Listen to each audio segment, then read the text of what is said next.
La poussière du désert était ma constante compagnie, et le son des tirs lointains, la bande sonore de ma vie. Mais il y avait quelque chose qui transperçait tout ce brouillard de guerre, quelque chose qui me ramenait à la maison, même à des milliers de kilomètres de distance. C'étaient ces lettres, celles de ma douce Sarah, qui arrivaient froissées et pleines de timbres, mais avec l'encre intacte, chaque mot étant un baume pour mon âme. C'était la seule chose qui me gardait sain d'esprit dans cet enfer. Je me souviens de chaque enveloppe, de la légère odeur de son parfum qui semblait imprégner le papier, de la calligraphie élégante qui glissait sur les lignes. Elle me parlait des petites choses, le jardin qui fleurissait, la chatte qui griffait le canapé, les potins du voisinage. Mais, par-dessus tout, elle parlait de notre amour, du manque qui la consumait et de l'espoir d'un avenir ensemble, dans une maison avec un grand jardin. Ces lettres étaient ma planche de salut. Au milieu du chaos, de la mort et du désespoir qui m'entouraient, ces mots étaient un rappel constant qu'il y avait quelque chose de bon qui m'attendait.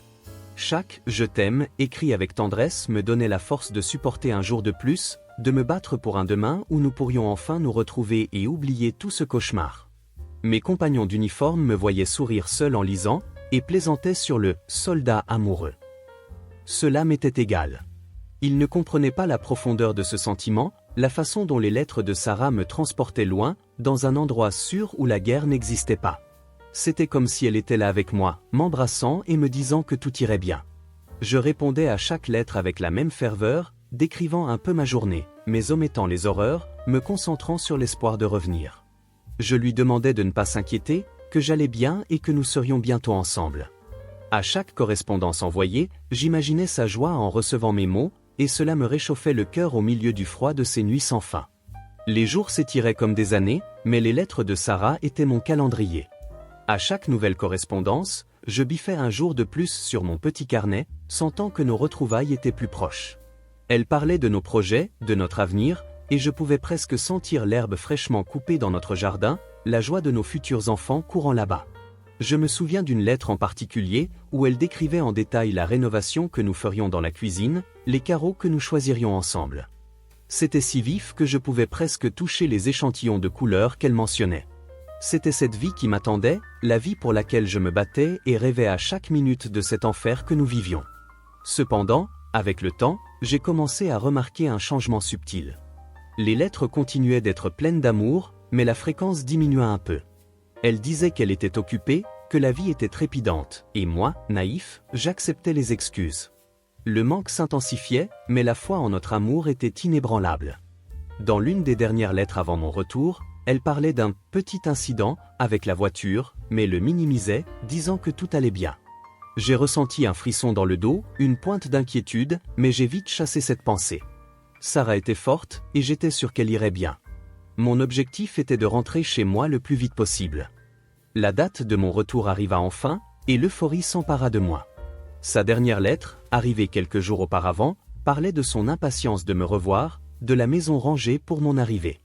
Je l'ai lue et relue, imaginant notre étreinte, le baiser que j'attendais depuis si longtemps.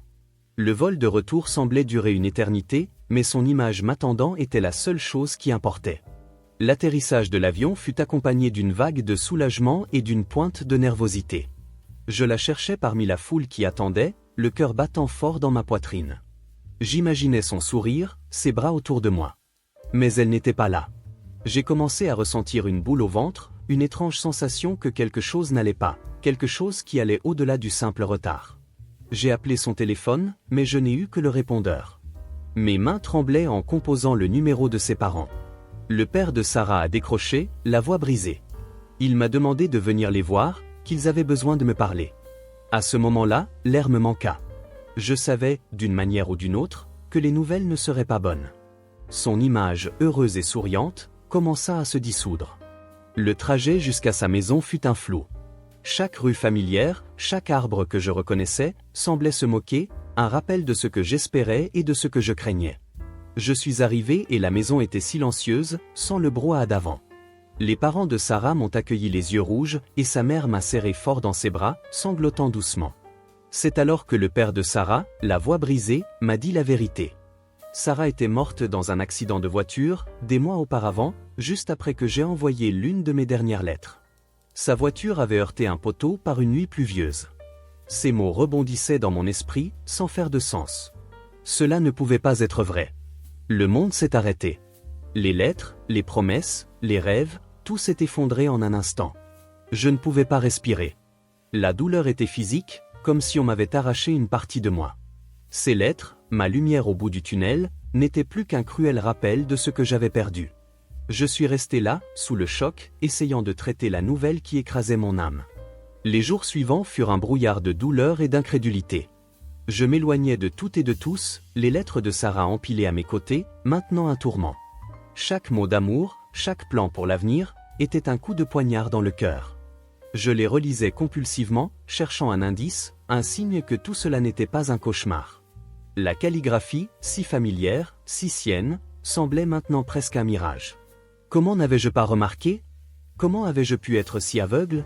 La culpabilité me rongeait de l'intérieur, le sentiment que, d'une manière ou d'une autre, j'aurais dû le percevoir, j'aurais dû être là.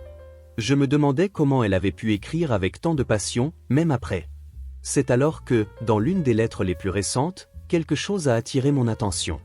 Une petite tache d'encre tachée, presque imperceptible. Sarah était méticuleuse, son écriture impeccable. Cette tache ne semblait pas la sienne. Mes yeux parcoururent à nouveau la lettre, et un détail dans la ponctuation, un trait différent dans une lettre, commença à me troubler. Au début, j'ai écarté l'idée. La douleur me faisait voir des choses, pensais-je. Mais le doute s'est installé, une graine de méfiance qui a commencé à grandir.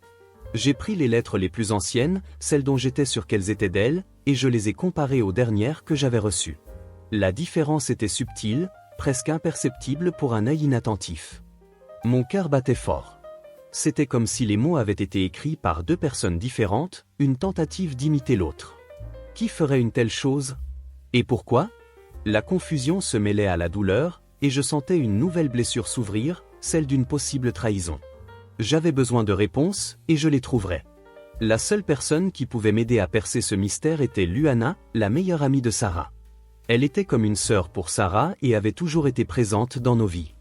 J'ai décidé de la chercher, le cœur serré, espérant qu'elle pourrait me donner une sorte d'explication pour ces lettres qui semblaient maintenant si étranges. J'ai trouvé Luana au café que Sarah aimait tant. Elle m'a accueilli avec une étreinte serrée, les yeux humides, mais j'ai remarqué une nervosité dans son regard qui n'était pas seulement de la tristesse. Je lui ai fait part de mes doutes, je lui ai montré les lettres, les différences que j'avais remarquées. Elle a pâli, et ses mains ont commencé à trembler en tenant les papiers. Au début, elle a essayé de nier, de dire que c'était mon imagination, que la douleur me faisait voir des choses. Mais j'ai insisté, j'ai montré les détails, les petites incohérences. Peu à peu, les larmes ont coulé sur son visage, et elle s'est finalement effondrée, avouant la vérité que je craignais. Ce n'était pas Sarah qui avait écrit les dernières lettres. C'était Luana qui les avait écrites. Elle m'a raconté que Sarah était morte dans l'accident des mois auparavant, et qu'elle, Luana, ne savait pas comment me l'annoncer. Les lettres de Sarah étaient ce qui me maintenait en vie, et elle ne voulait pas me priver de cet espoir tant que j'étais à la guerre. Elle voulait me protéger, me garder fort. Mais il y avait plus. Luana, la voix brisée, a avoué qu'elle avait toujours été amoureuse de moi.